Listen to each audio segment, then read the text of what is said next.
go live. Live stream. Got it. Here we go. Hi, wait, I gotta hit record.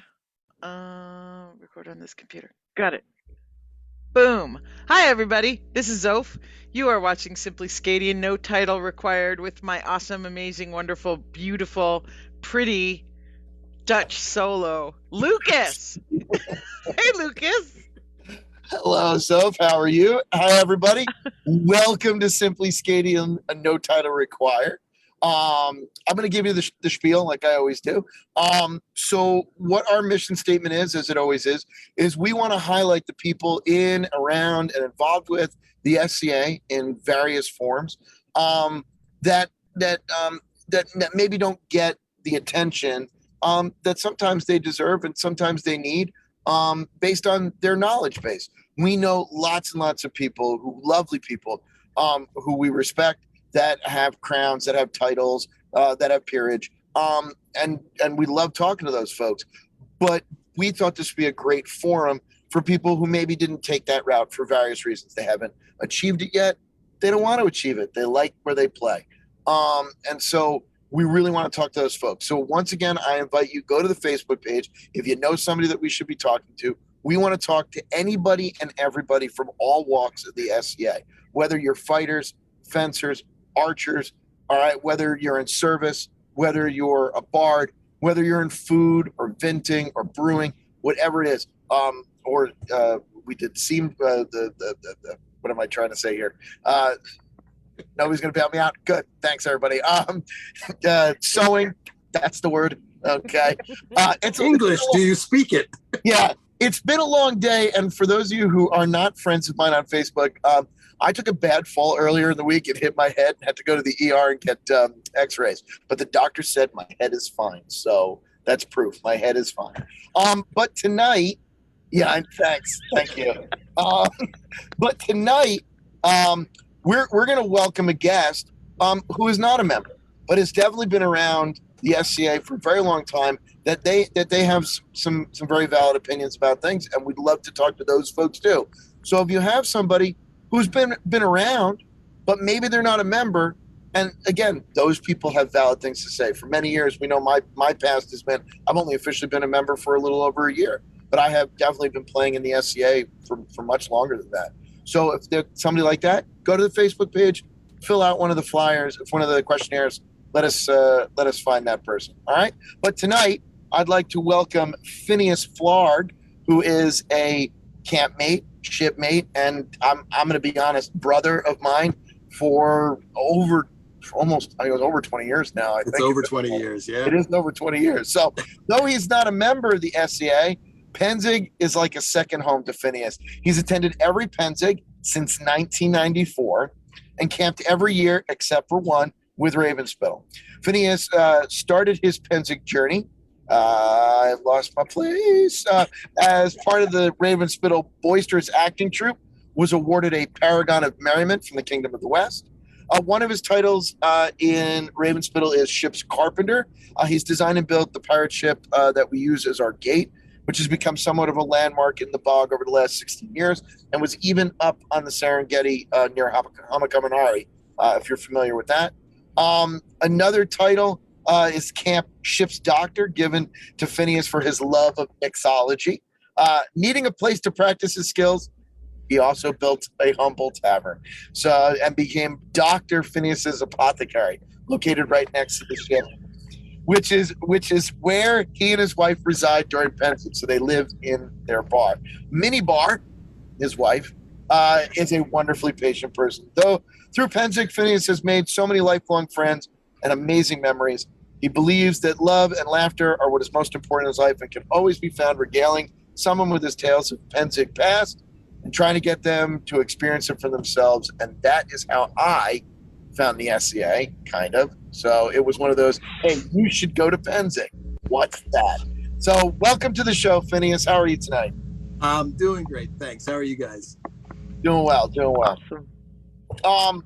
So again, I think, like we said, Phineas is not a member, but has been around it so long. So we're going to start with our same question that we always do, just a little bit different, little spin on it. Is what was your first experience with the SCA? So the first time I ever met anyone from the SCA was actually long before I started going to Penzic. I've been doing the New Jersey Renaissance Festival for ages, not the current one, but the previous one.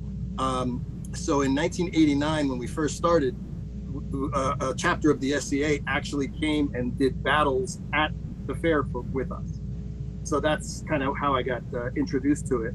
And then a few years later, some good friends from the fair also enjoyed Penzic and went to Penzic. And when they came back, they had these amazing stories. So I was like, well, we got to try this. And that's pretty much how I got introduced to it. It was Orlando from Baron of Setmore Swamp. Right. Baron of Setmore Swamp. Now that's right. Right. And I only know him affectionately as Flem. He was the prior Baron. You mean Baron Eric? Baron Eric, yes. Yes. Okay. So he's actually the one who named Ravenspittle for us. So the first year, I didn't go the first year. My friend Bran and Red, they went the first year, and they couldn't make it there until the second week. So he did land grab for them, and they called him up, and he's like, "Oh yeah, I gave you a name on the chart." And like, "Oh cool, what'd you name us?" And he says, Ravenspittle. And they were like, what the heck kind of a name is that? That's crazy, right? He's like, everybody was naming things, Raven Horde, Raven Hill, Raven this, Raven that. So I figured it was good. So immediately Bran and Red were like, what do we do with this? And they decided to become pirates, and that's kind of where that just took off. So and the way I came up with my name, because you don't want to go someplace without having a name, because we are notorious for naming you whatever we feel like naming you if you don't. Phineas Flarg is, I'm looking around and I'm like, okay, there's, I was playing Magic at the time. Our friend Doug Bischoff, he was our pusher at the time. It was back in 1993. And so you couldn't get the cards anywhere. So there was this card called the Goblins of the Flarg. I'm like, Flarg? That's a piratey name, Flarg. All right, this is good. So I said, all right, I need a first name because I don't want to just be that. And I'm looking around and I see there was an advertisement for the circus, for Phineas P.T. Barnum's circus. And I'm like, Phineas, it's alliterative. I like it. It flows, and that's just Phineas Flarg became. That's how he started. So what was your first Pensic like? Because my first Pensic was 93, so I remember those good old days. Oh, yours was the year before, basically. Right. Yeah. I mean, it was the good old days of like 500 people showing up first week, and I think it was like 7,000 people for the whole of Penzic by the end of that first year for me. We were up on the Serengeti. We were way up on the Serengeti, back by the Highlands. I think that's an actual location there. N28, way back there. And there was like 10 of us, and we had nothing. We had a camp gate, a simple, a couple of poles with a banner that said Ravenspittle. And I had 2 shirts. I had actually one of them I'm still wearing. This shirt is the best thing I ever got in my life. A couple of pairs of pants, 1 do-rag. I had like $20 to my name, and I brought my leather working tools because I was heavy into making belts and pouches and all that kind of stuff. And that year I actually made a fair amount of money doing just that. So I was like, hey, I need some food. You need a pouch? And I had the stupidest small tent. It was one of those tiny little like 5-foot pimple tents. So imagine me, the 6'2", lumbering person. I couldn't even lay out diagonally straight in that thing. So yeah, I got there. I had no clue what to expect. You know, at night you hear all the noise and the merriment going on down the hill, and like, all right, what's going on here? And so finally, I said, screw it, I just got to jump in, and it was insane. The acting troupe really helped us to get out and meet people.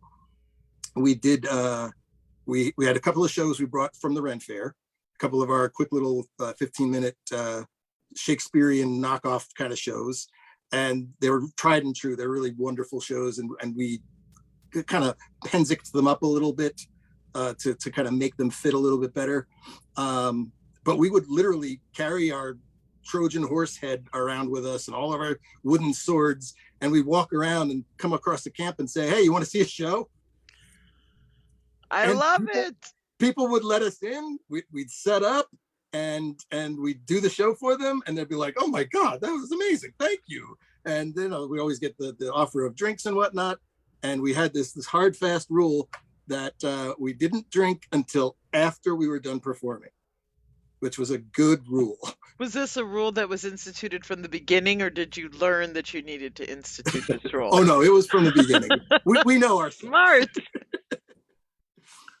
So yeah, so it was amazing. And then finally, within a couple of years, we started getting booked for things. You know, like the God, it's been so long. Ohoda was our first big gig. You know, like they had all the royalty show up, and they were, you know, billing us on their sites and stuff. So I'm like, oh, this is great. So yeah, so my first Penzic was, I didn't know anything, and the generosity of people was amazing. You know, like I said, I had like $20. I had nothing. I had absolutely nothing to buy anything with. Our food plan was boxed mac and cheese and, you know, whatever we could get our hands on. And yeah, so that's pretty much how that all started. All right, so then, oh, go ahead. My turn. So Yeah. leatherworking. Tell me more how you got into leatherworking, and I mean, for you to survive a Penzic just by, you know, kindness of strangers wanting your leatherwork. So tell me more about your leatherworking. Oh, it's just basic, simple stuff. I for the fair, you know, I would make whatever belts or scabbards or whatever else pouches I needed for myself and for a couple others. And then I did a LARP Zenadria, which I think is still going on to this day. It's kind of amazing. That's in PA, right? Yeah, yeah.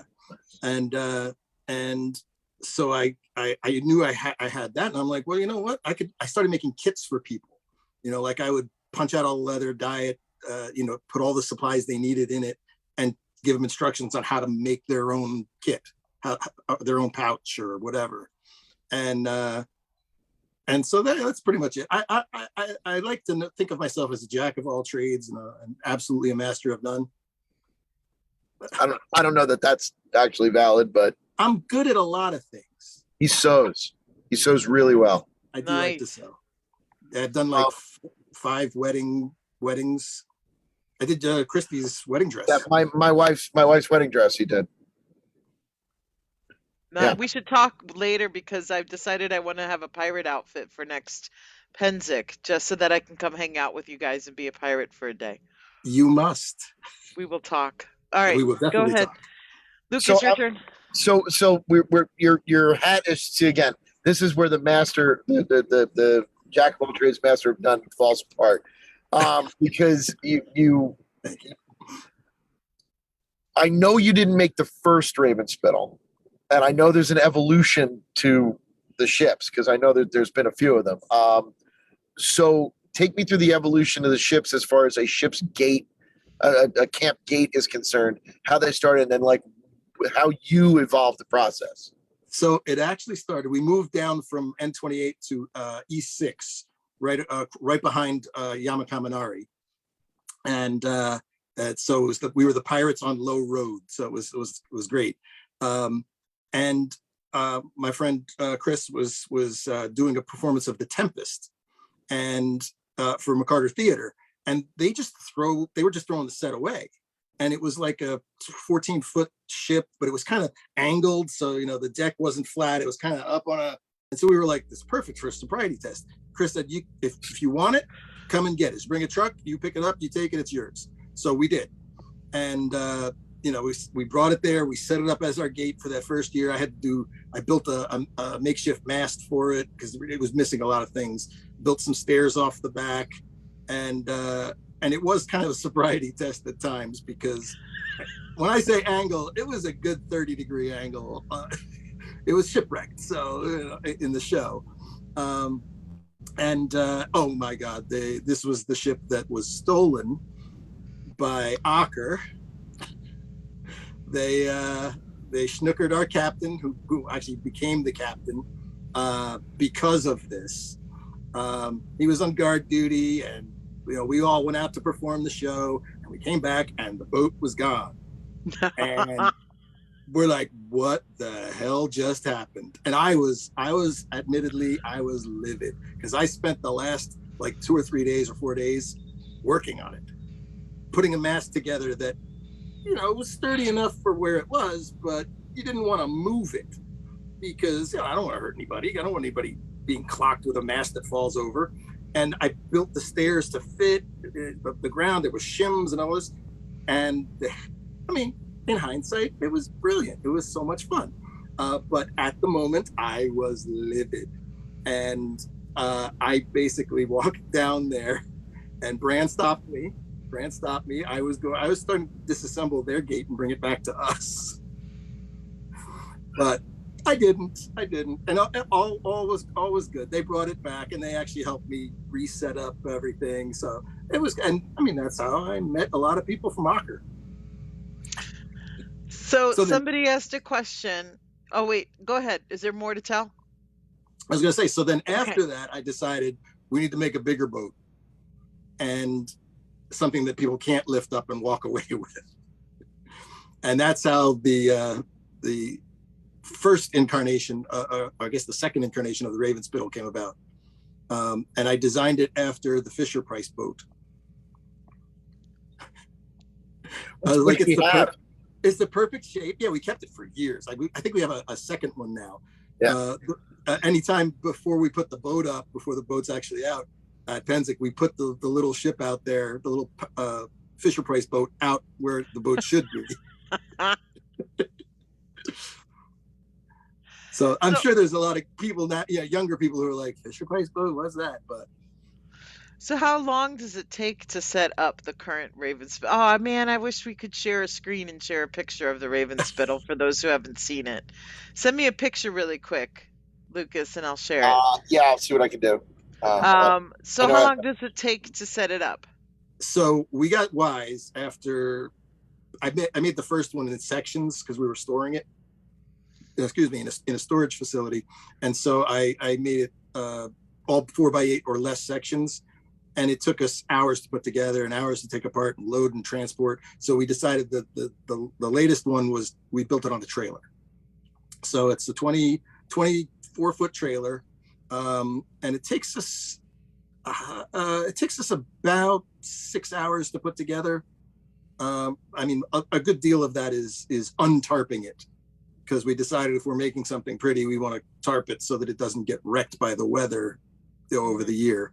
And I made it so that the hitch part, the forecastle of the boat comes off completely. The deck folds down over top of the hitch, and then you put the forecastle on over top the hitch. And there's a bench up front, so it completely covers the fact that it's a trailer. We used to have a gangplank, and people were a little nervous about the plank because people would fall off, stumble and slide and fall and whatnot. But so we made stairs. So I made a dock, it's stairs that look like a dock now. But this one, it was great. We all chipped together, everybody in Raven Spittle, bought the trailer, bought all the stuff, spent weekends just basically building it. And then we brought it to Penzig not quite finished. It was all flattened, and we hauled it out there and finished it at Cooper's Lake, and then it was the most unnerving thing in the world to watch Al Cooper. Oh, there it is. That's the current one. So there's the latest Raven Spittle for Yep. those of you who haven't seen it. So cool. Okay, go ahead. Thank you. Thanks. So the most Lucas. unnerving thing was Al Cooper hooking it up and driving it up to storage, because there's that big hill back in the storage area. And so I was just like, I can't watch. I have to just go away. Because, it's 10 feet tall. It's your baby. Yeah. Yeah. And you're watching it through this as it's traveling. And I'm like, no, I can't do it. And to this day, I'm just like, okay, just bring it down. And I wait till I see him on the flat road. All right, now put it here. So go ahead, Lucas. It's your turn. Oh, all right. So I mean, again, that's certainly like one of those things. Like, it's weird because people like look for it. We have lots of kids that come by. We have lots of that's one thing. So I know it's something you really like about Penzig, is that a lot of different types of people enjoy your work, essentially. But you also go early in and work for the SCA for the coops, right? Like, what do you do? Yeah. Yeah, I started the last, 4 or 5 years, maybe 6, going to the early in the setting up of Penzig. I got to be really great friends with a lot of people from the pleasure pavilions, and Gunther has always been very big on one of the heads of setting up Penzig, essentially. And so every year I've helped build the dance floor. I'll go in early, set up my stuff, and then take the full day, set up the dance floor.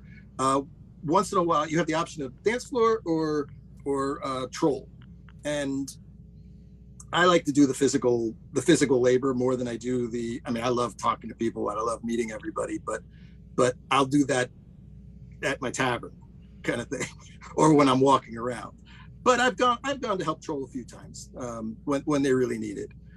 But yeah, we were told once. So the first year we set it up, I kind of like where we're supposed to set it up. It was sort of on a hill a little bit, so we kind of bumped the end of the dance floor up a little bit to level it off some. And then the second year, a friend of ours said, "Oh, we should really level this thing," and so we did. And the second year, we got told the next year, don't level it at all, because the end of it ended up being about 2.5 feet off the ground. It was perfectly level. The dance floor was perfectly level that year, but I think we terrified people.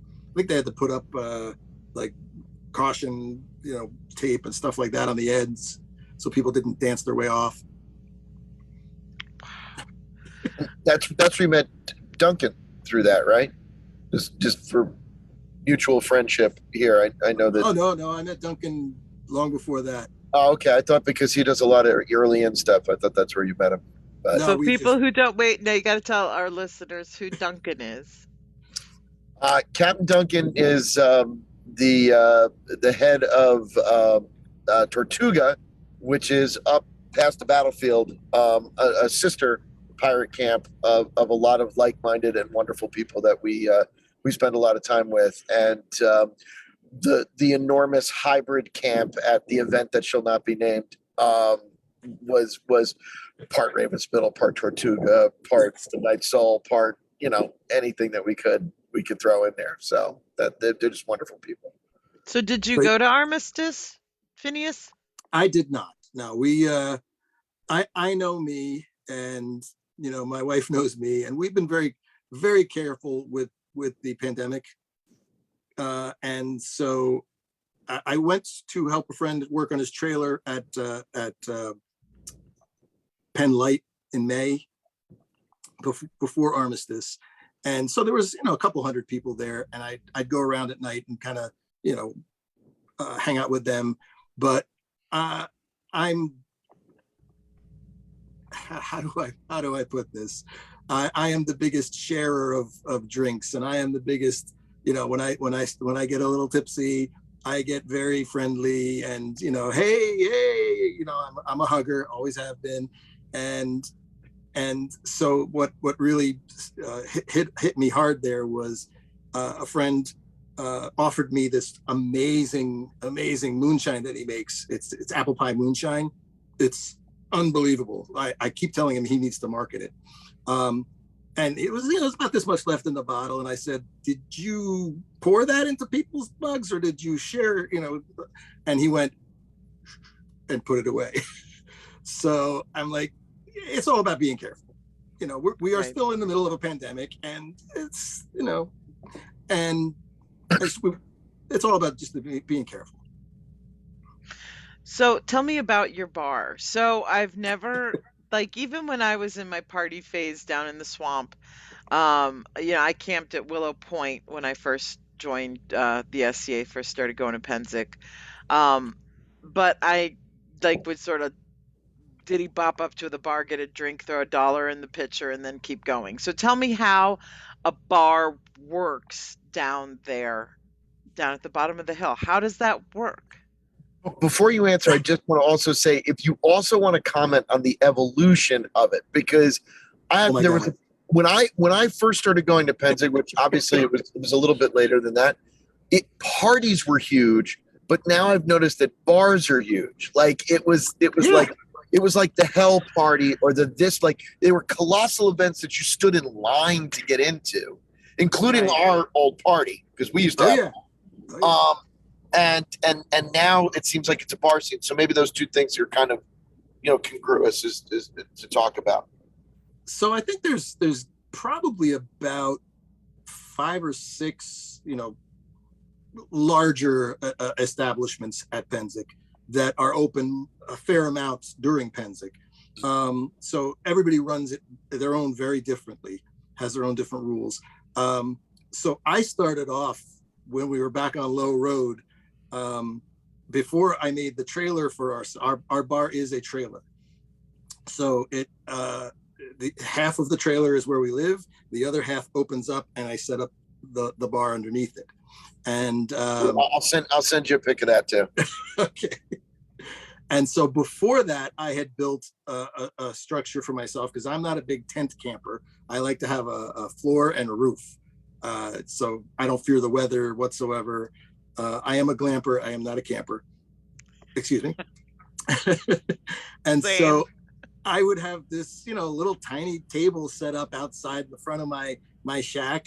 And, I love to mix drinks. I love to just come up with different concoctions and whatnot. And so the second year on Low Road, we actually, Ravenspittle decided together to build a boathouse. So it was sort of a communal area, and it was a bar and a kitchen all built into this one place. And so it was just kind of magical. And that was odd because it was set inside the camp. So we only really used it for the outside folk for parties that we would do. So we stopped doing that after a couple of years because it was just too much. We got moved from Low Road because they built the big war room. And that was basically the size of our camp. So we got kind of ousted because of seniority. So we bounced around for a couple of years.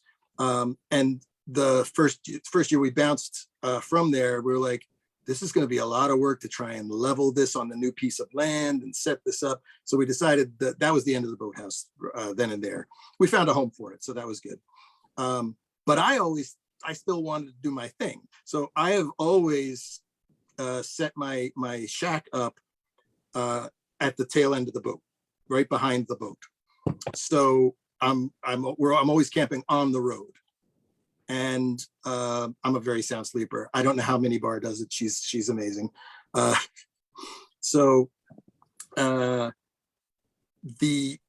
started to do, when I decided to make a trailer for ourselves to live in, I wanted to make it the bar, and I have it set up so that it's the shorter end of the bar is right on the Great Eastern Highway. And the longer end of the bar is just into camp. And so when we open up for open, crowd nights, the whole bar would be used, but most generally it would be people walking by, coming up to the end of the bar, kibitzing with me. There we go. Yeah. It's a Sorry, happy Rick. place. I was gonna say sorry, Rick, but It's a you're happy muted, Soph. Soph, you're muted. Okay, with random Lucas shot in there. Okay, keep going. Oh yeah, yeah. So it's one of those things. My first year at Penzic really formed me, formed the way I think. Is I don't think I drank as much as I did that year and any other point in my life in that 1 week, and I barely paid for any of it. So I was like, I have to repay this to people. So like the last Penzic we were just at, there was these two guys who were like, oh man, we just got here, we got nothing, we're trying to set up and this and that. And so I had, people give me gifts all the time of bottles and things like that. So I had these extra bottles of vodka and rum, and I had like a free case of beer. So I said, here, take this, go, enjoy. And they were like, oh, what do we owe you for? And I'm like, nothing, have a good time. So that's kind of what does my wife say? She has a good phrase for it that she came up with. My Penzic philosophy is work hard, play hard. Nice. So, and it's the way to do it, and I like to treat everyone as I have been treated. Now, I card every single person who shows up unless I absolutely know them. Like, I'm not going to card Dutch. I'm not, if I know, I have carded people, someone I knew for a few years. I knew from Penzic, you meet so many people, and he was like, dude, you've done this 3 years in a row. And I'm like, and if you keep coming at the darkest part of the night, I'm going to do it for the next 3 years. You look young, you're always going to get carded, so I'm just going to do it. But there's no sense in being unsafe about all that kind of stuff. Right. So we did have a question from one of our listeners right now. They wanted to know if you had any tips on tips for a small house SCAdian looking to survive their first Penzic. Small house SCAdian. So the best term, my wife comes up with a lot of great terms, and I will just use them all. Find your Penzic. Okay, not everybody's Penzic is the same. I could not do what Dutch does. I am not a morning person, and I just couldn't get myself up to do those kind of things. And there's fighting households. They love to go up and fight. It's not my thing. So it's finding your thing and getting to really focus on that, and also meeting your neighbors. We had the last few years that we had a Penzic. We had the Circus of the Damned next to us, so they have the kitchen that they have open every night, and so we kind of would help each other. Like if they'd bring me over grilled cheese sandwiches, I'd bring them over rum and cokes, and life was good. So, but it's knowing your neighborhood, meeting all the people around you. Dutch can attest, I will talk to everyone and anyone, and that's the only way to find out if you like people, or if they're like, oh, okay, you're that kind of person, oh, you're gonna have that kind of fun. It's great for you, enjoy. It's not for me. I think this is a good segue then, because again, we've mentioned a couple times on the show, just variously, that there's an upstairs, there's a downstairs, however you want to put it to Penzic. What are some of those? So again, for this person who asked this question, they're obviously going to experience. what are some of the things that you would tell people that are basically myths about the bog? Well, first off, there's a lot of wonderful people. It's not a terrifying place. The best way to look at it, we actually taught a class a couple of years. Padre from the Church of Debauchery set the class up, and Sin, the Baroness of Highland Fjord, she taught part of the class. I taught part of the class. My wife, Minnie Barr, Padre, a few others, and basically it was Penzic Party University. And so people were looking at it in the program like, this can't be real, but we treat it like a real thing, because it was the how do you treat the nightlife at Penzic, and treating it like a night in New York City. Know how you're going to get home. Don't walk around alone. Watch your drinks, stuff like that. But generally speaking, you're talking about 10 to 14,000 people every year showing up to Penzic for 2 weeks. And the amount, I'm not saying that nothing happens. I'm sure things do happen, but the amount of issues that do happen is minimal. And, and they tend to really take care of those situations when they arise. But I lost my train of thought. Where were we? Myths about being in the bog and the swamp.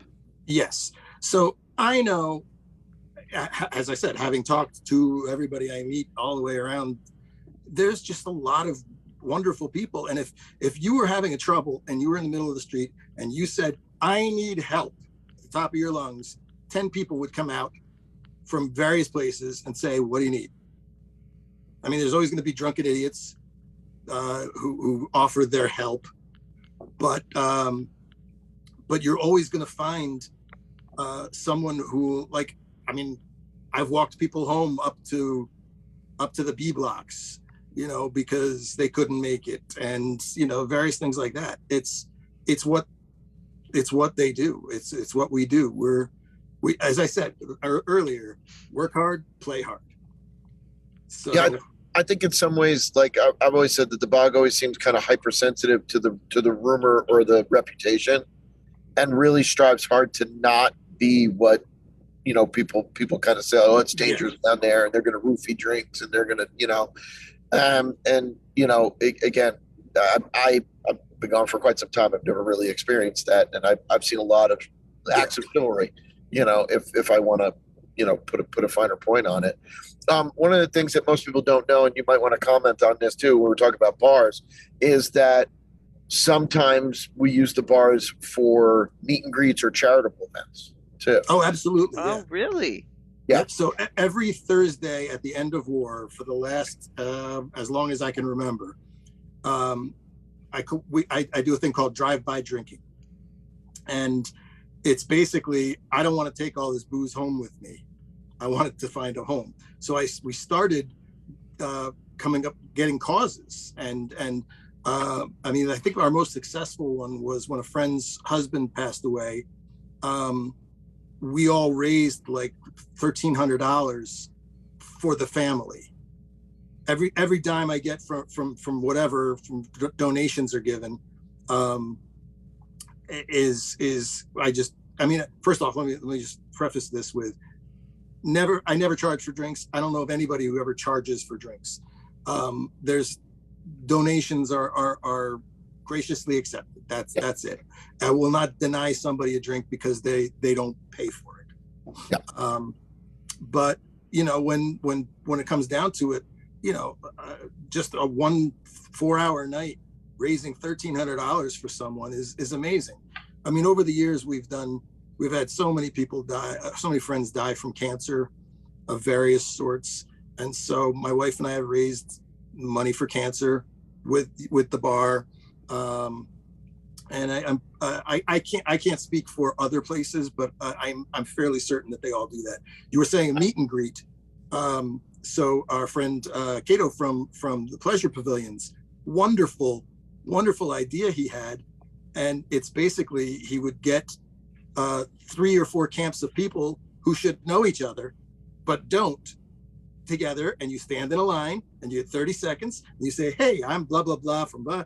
And of course, you're going to stand across from someone you know sometimes. And then the bell rings after 30 seconds, you move on to the next person. And so you're meeting and greeting every single person.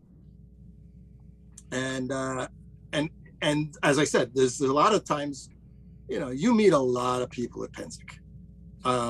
So a trick that I have used over the years, I'm going to give it out now because I can't use it anymore, is if you're with someone and someone comes up to you that knows you and you know them, but you can't remember their name to save your life, you introduce them to the person next to you and say, hi, this is my friend. This is my wife, Minibar. And she will say, hi, and you are? So, it's what you do. But more recently, I've just come to the conclusion of just, listen, I like you. We've been great. We've been friends for years, Pennsic friends for years. I can't remember your name. Honesty is a good thing. Yeah, I do that now myself. There's too many people in this brain of mine, being in the SCA for almost 30 years now. Oh, I can't remember everybody's name. I can't. It's not possible. No. I meet everyone for the first time every year. It's so funny. They do not remember me, and I'm like, oh yeah, you're so and so, and they're like, really? And I'm like, yeah, it was 3 a.m. And So one of the things that I want to point out, Phineas, is that you have called Lucas, my stalwart companion here, Dutch a few times. Yes. What is that? What is Dutch? So Dutch came up with a name for himself, a pirate name for himself, and it stuck with Dutch. And the one night, one of our dear friends, Rowan from the Pleasure Pavilions, he was dressed very similar to what he is. He's a big Lucas is a big Star Wars fan, big Han Solo fan, and she said, "Wow, you look like Dutch Solo." Yeah. And he was just like, "Oh, that's a keeper. Oh yeah." And then I got picked on for it because she's very attractive, and she said I look like Han Solo. And then the next day I was like, oh, Han Solo. And then it was Dutch Solo. And then Phineas began to do Jabba the Hutt impressions behind me as I was doing things. And, Did your wife dress up in Princess Leia? Not so far. No, no wish fulfillment on that one yet. So do all the pirates at the Raven Spittle come up with their own names? No, much to their chagrin sometimes. Yeah, no. How do you pick their names? It's whim. It's kind of a whim. A lot of it started off as like pieces of the ship. Yeah, that's a big one. Or piratical nautical things. We keep putting the kibosh on poop hole. It's just not going to happen. Maybe for a baby. When Phineas said, if you don't have a name, we'll find one for you. I'm going to give one that it doesn't sound G-rated, but it is. We dubbed somebody Spatchcock, and then that's what we call them. And if you know what that is, that's a culinary term. But for whatever reason, it just it's when you spatchcock a chicken or a bird. Yeah. You flayed it open, but that became that dude's name because he didn't have one. But he owned it. He owned it. Yeah. A great story is a friend from Lost Boys, 422. It's a much longer name than that, but he goes by 422 because he didn't come up with a name. They named him after the road that leads into Cooper's. Right. So, how wording things. So how into pirate life are you? How much research have you done and studying have you done? And do you have a boat in the modern world? Like, how much of this has become part of your life? I modeled our boat after the Fisher-Price boat. Yeah, but that is the answer to the question. I am the worst pirate ever. I can yar with the best of them. And I love to dress up and I love to play pirate, but it took me a few years ago, I was one of the soberer ones coming back from a night at Octobar. Yes, believe it or not, Dutch. Oh, so okay. I remember that night. So then, yeah. And we're helping our big friend home, and there was a lot of puddles in the road. So I kept saying, port, starboard, starboard. I'm like, tonight is the night I learned port from starboard. All right, so believe it or not, it's already almost 9 o'clock. So, final question, unless you had any other questions to ask, Dutch. I could ask a ton of questions, but we'll go with the last one, which again you can take several different modes. Because you know what I would attach to it, because we were talking in the green room about this question, because we prep our guests with this one, which is typically we ask, what could the SCA do better? But I think I want to ask it in a slightly different way for you. What, and again, personal preference is always the answer to these questions. There's no wrong answer. It's how you feel about things. So I would say, not only what can the SCA do better, but leatherworking, carpentry, you make your own costumes. You know what I mean? And for those of you that don't know, he's a phenomenal singer. Yeah, and an actor and whatnot. He really, all of the things that you would think go into making somebody, like if you go back through all our other guests, somebody who sounds like they would be in the SCA, the things that you do sound like you would be in the SCA. So why not the SCA? So I think the simple answer to that is time. There's only so much time in your life to devote to something, and there kind of really isn't going halfway into the SCA. You know, there's I mean, well, for me, there's not. There's not. Okay. If I'm going to do something, I'm going to do something to the nth degree. I mean, we plan Penzic the day after we get home from Penzic, we start planning. So, I mean, it's, but I do love all the things that happen, you know, that people do in the SCA. I love to make things and to write things and to sing and to create. I'm not a dancer. I don't like dancing. But yeah, it comes down. I think the SCA is an amazing outlet for anybody who wants to join a group and to study all things medieval and earlier. And it's just as I said, I am a jack of all trades. I am the most ADD when it comes to projects. I'll start this and I'll get it most of the way done. And then I'm like, oh, that looks cool too. I'm going to do that. So I start that while I'm finishing this. And there's just, it's I mean, I guess that's about all I can say about that. Well, I think the time is I think that's a valid thing to say. Yeah. So in your experience, is there anything that we as a society could do better? Just from looking at it from the outside? That's a tough question. I mean, I think so many things are done right from I don't know the inner workings, the inner political workings of the SCA itself. From what I see at Penzic, I think it's a monumental thing that they put together, and they allow people who aren't part of it to join in it. And it's an amazing thing. I think I've always felt it's very inclusive, but it's one of those things you need to put your foot forward and get into. I don't know. That's a hard question.